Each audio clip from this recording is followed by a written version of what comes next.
दिल्लीतल्या जंतर मंतर मैदानावरती सोनम वांगचुक याचं आंदोलन सुरू आहे।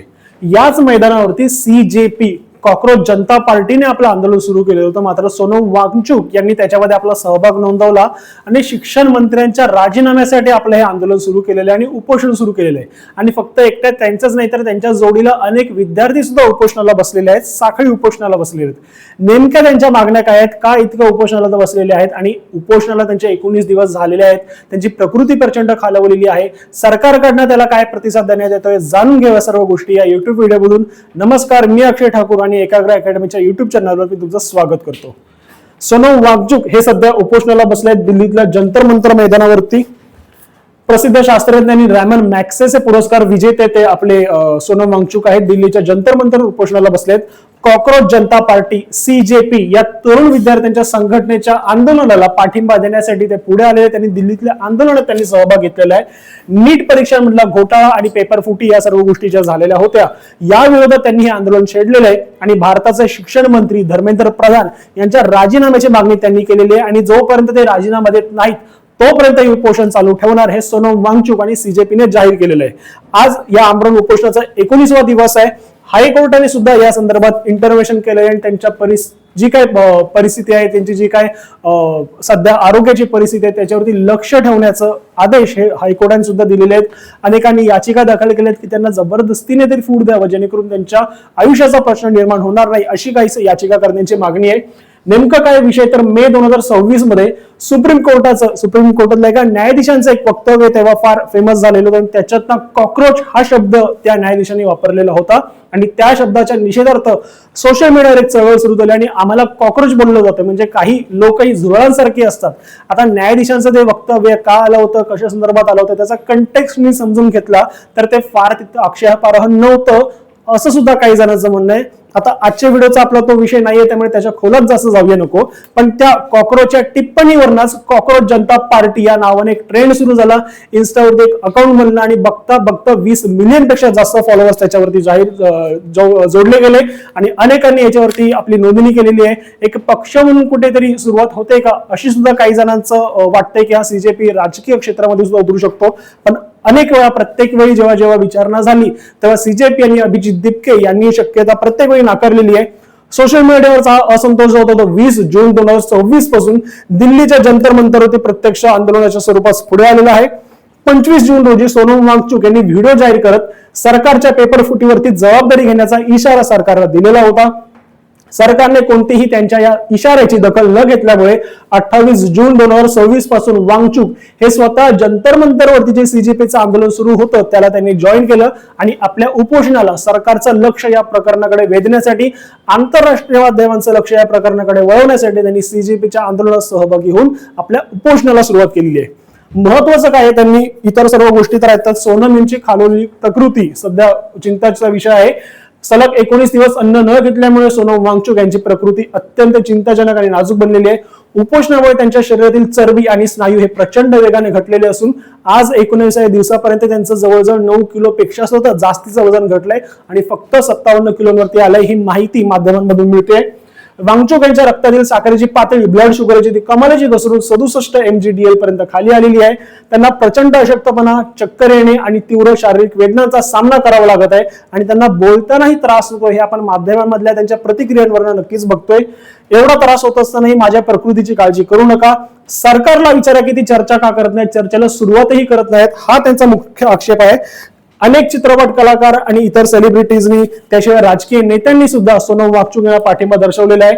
सुरुवातीला आंदोलनाकडे दुर्लक्ष झालेलं होतं, पण आता जसजसे त्यांच्या उपोषणाचे दिवस अधिकाधिक वाढत आहेत तसतसं देशभरातून त्यांना प्रतिसाद लाभताना दिसतोय, पाठिंबा मिळताना बघतोय। महाराष्ट्रातून सुद्धा शिवसेनेचे पक्षप्रमुख उद्धव ठाकरे यांनी पत्रकार परिषद घेऊन वांगचुक यांच्या तब्येतीबाबतीत एक अपील केलेलं होतं आणि त्यांना पाठिंबा जाहीर केलेला होता। आगामी संसदेच्या पावसाळी अधिवेशनात सुद्धा त्यांच्या पक्षाचे खासदार हा मुद्दा आक्रमकपणे मांडतील असं त्यांनी स्पष्ट केलेलं आहे। 3 इडियट चित्रपटात ज्या चतुरची भूमिका ज्यांनी साकारली होती तो ओमी वैद्य यांनी सुद्धा आपल्या एका व्हिडिओ जाहीर करून त्यांना पाठिंबा दर्शवलेला आहे। त्याशिवाय अनेक कलाकार, त्याच्यामध्ये झीनत अमान, नसरुद्दीन शाह, रत्ना पाठक आणि लेखिका अरुंधती रॉय यांनी सुद्धा वेगवेगळ्या माध्यमांद्वारे सोनम वांगचुक यांच्या आंदोलनाला पाठिंबा दर्शवलेला आहे। इतर जे विरोधी पक्षांमधले नेते आहेत त्या म्हणजे ममता बॅनर्जी असतील किंवा इतर लोकांनी सुद्धा त्यांच्या आंदोलनाला पाठिंबा दर्शवलेला आहे. पण एक आक्षेप जो विरोधी पक्षांकडनं किंवा देशभरातल्या विरोधी गटांकडनं व्यक्त केला जातात की राहुल गांधी अजूनपर्यंत, देशाचे विरोधी पक्ष नेते राहुल गांधी अजूनपर्यंत त्यांनी आंदोलनासाठी भेट का दिलेली नाहीये, आणि हाच सर्वांचा मुख्य आक्षेप आहे. नेमकं काय होतंय, आणि विरोधी पक्षांकडनं तर कोणी आलेलं नाही अर्थातच, पण सरकारने सुद्धा अजूनपर्यंत आंदोलनाकडे लक्ष दिलेले नाही. सरकारची भूमिका या आंदोलनात काय आहे ती नीट समजून घेऊ. सरकारच्या विरोधात जे हे आंदोलन सुरू आहे, तर आंदोलनाचा 19वा दिवस उजाडला तरी सरकारचा एकही मंत्री किंवा साधं शिष्टमंडळ सुद्धा सरकारकडनं वांगचुक यांच्याशी चर्चेसाठी जंतर मंतरवर गेलेलं नाही. धर्मेंद्र प्रधान म्हणजे भारताचे शिक्षण मंत्री धर्मेंद्र प्रधान यांचा राजीनामा घेतल्यास सरकार कमकुवत दिसेल असा एक राजकीय अहंकार यामागे असल्याचं माध्यमांमध्ये चर्चेमध्ये आहे. सीजेपी सारखे म्हणजे कॉक्रोच जनता पार्टी सारख्या नवीन आणि एका तरुण संघटनेसमोर सरकारला झुकावं लागलं अशी हेडलाईन माध्यमांना माहिती मिळू नये म्हणून ही परिस्थिती नको आहे, म्हणून सरकारकडनं ही गोष्ट अवॉइड केली जाते. 2011 मध्ये अण्णा हजारेंच्या उपोषणावेळी मनमोहन सिंग सरकारने तात्काळ दखल घेतली होती. जेमतेम 9व्या का 10व्या दिवशी सरकारने चर्चा पार पाडलेली होती आणि 11व्या ते 12व्या दिवशी अण्णा हजारे यांचं आंदोलन जे उपोषण होतं ते सरकारने सोडवलं होतं आणि मागे घ्यायला लावलं होतं. आज सोनम वांगचुक यांच्या उपोषणाचा 19वा दिवस आहे तरी सुद्धा साधी चर्चेला सुरुवातही झालेली नाहीये. त्यामुळे लोकांचा आक्षेप हा त्या आंदोलनाची तुलना करून सरकारवर टीकात्मक होताना आपल्याला दिसतोय. देशातला विरोधी पक्ष किंवा इतर गोष्टींपेक्षा सीजेपी सारख्या तरुण मुलांनी हे आंदोलन एवढं मोठं केलेलं आहे आणि त्याचा सुद्धा कुठेतरी विरोधी पक्षांना सुद्धा एक अहंकार आहे की त्रास होताना दिसतोय अशी सुद्धा चर्चा आहे. नाहीतर असं कारण नसतं तर देशातले मोठे विरोधी पक्ष नेते राहुल गांधी आंदोलनाकडे का फिरकले नाहीत हा सुद्धा विरोधी गटांचा सवाल आहे. सरकारकडनं तरी आंदोलनाला प्रतिसाद दिला जात नाही, चर्चेला साधी सुरुवात सुद्धा केली गेलेली नाहीये. पण महत्वाची गोष्ट म्हणजे वांगचुक आणि सरकारचं हे आंदोलन आणि हा संघर्ष हा आत्ताचा नाहीये, तर याला जुन्या इतिहासाची किनार आहे. काय झालं होतं नेमकं वांगचुक आणि सरकारमध्ये संघर्ष, तर त्यांनी लडाख आणि जम्मू काश्मीर हे 2 केंद्रशासित प्रदेश वेगळे निर्माण झाले. जम्मू आणि काश्मीर पासून वेगळं होऊन लडाखला वेगळा केंद्रशासित प्रदेश बनवण्यात आलं आणि जम्मू काश्मीरला वेगळा केंद्रशासित प्रदेश बनवण्यात आला. पण सोनम वांगचुक यांनी लडाख या केंद्रशासित प्रदेशाला संपूर्ण राज्याचा दर्जा मिळावा ह्याच्यासाठी आंदोलन केलेलं होतं 2025 सप्टेंबरला आणि या आंदोलनादरम्यान हिंसाचार झालेला होता. 4 लोकांचा मृत्यू झाला होता, 90 लोक जखमी झाले होते.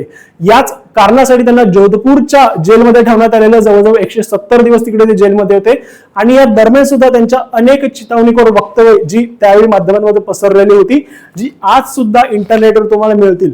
त्यावेळची ती त्यांची जी काय भाषा होती की जे काही भाषा होती थोडीशी चिथावणीखोर आणि देशविरोधी होती हे प्रत्येक नागरिकाला तेव्हा वाटलेलं होतं. त्यामुळे आजच्या सोनम वांगचुक यांच्या आंदोलनाला ज्या प्रकारचा प्रतिसाद किंवा ज्या प्रकारचा पाठिंबा सामान्य भारतीयांकडनं मिळायला हवा तशा प्रकारचा मिळताना दिसत नाही, कारण त्यांचा आत्ताच वर्षभरापूर्वी झालेला त्या आंदोलनाचा इतिहास आणि त्याच्यामुळे त्यावेळी त्यांच्यावरती अनेक आक्षेप घेतले गेले.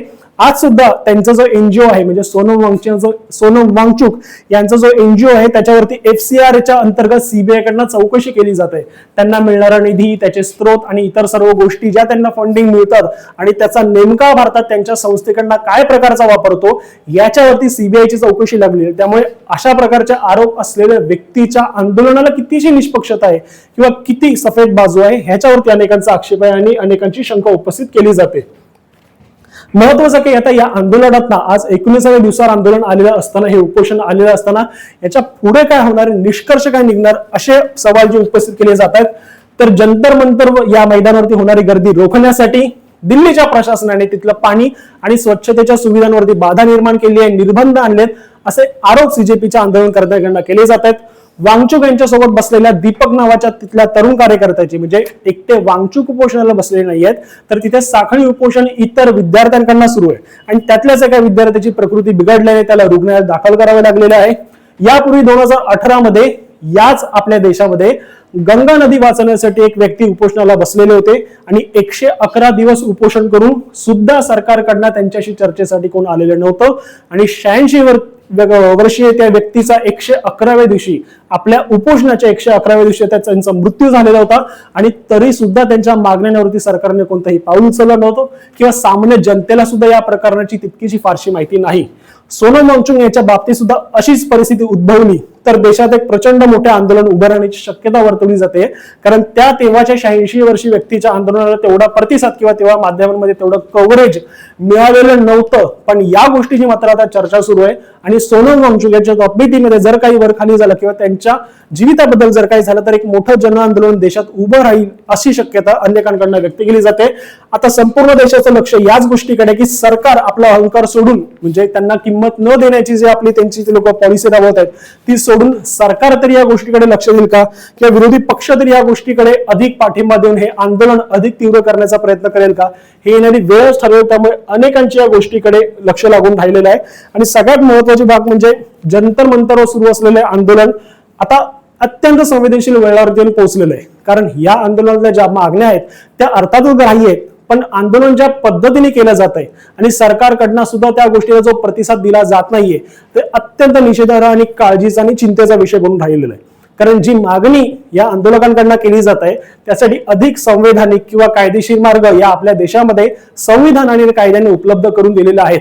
त्यामुळे अशा प्रकारे आपली स्वतःची संस्था कोणत्या तरी सीबीआयच्या कचाट्यात किंवा चौकशीच्या फेऱ्यात अडकलेली असताना वर्षभरापूर्वी केलेलं आपलं आंदोलन हे देशविघातक असताना, देशाच्या सुरक्षेला बाधा निर्माण केलेलं असताना आणि त्या संदर्भात तुमच्यावरती एनएसएचा खटला चालू असताना एका कोणत्यातरी मागणीसाठी जिकडे सीजेपीने आंदोलन सुरू केलेलं होतं त्यात तुमचा सहभाग घेऊन तुम्ही सरकारला कोणत्या प्रकारे ब्लॅकमेल करायचा प्रयत्न करताय आणि सरकार सुद्धा या चालू असलेल्या आंदोलनाकडे इतक्या मोठ्या प्रमाणावर दुर्लक्ष करून नागरिकांची मागणी ऐकून सुद्धा न घेण्याचे जे ढोंग करताय. आता हे आंदोलन याच्या पुढे कोणत्या दिशेला जाणार हे याकडे सगळ्या नागरिकांचं लक्ष लागून लागलेलं आहे. बाकी सर्व विद्यार्थ्यांनी यामध्ये ज्या काही मागण्या केल्या जात आहेत आणि ज्या गोष्टींचा उल्लेख होतोय त्या स्पर्धा परीक्षेच्या विद्यार्थ्यांनी त्या गोष्टींकडे लक्ष द्यायला हवं. ज्या कायद्यांचा उल्लेख होतोय, संविधानातल्या ज्या कलमांचा उल्लेख होतोय, बाकी माहितीपूर्ण व्हिडिओसाठी तुम्ही एकाग्र अकॅडमीच्या युट्यूब चॅनलला भेट देऊ शकता. आणि सोनम वांगचुक यांचं आंदोलन या पुढे कोणत्या दिशेने जातं याच्यावरती आपण लक्ष ठेवून राहू. धन्यवाद.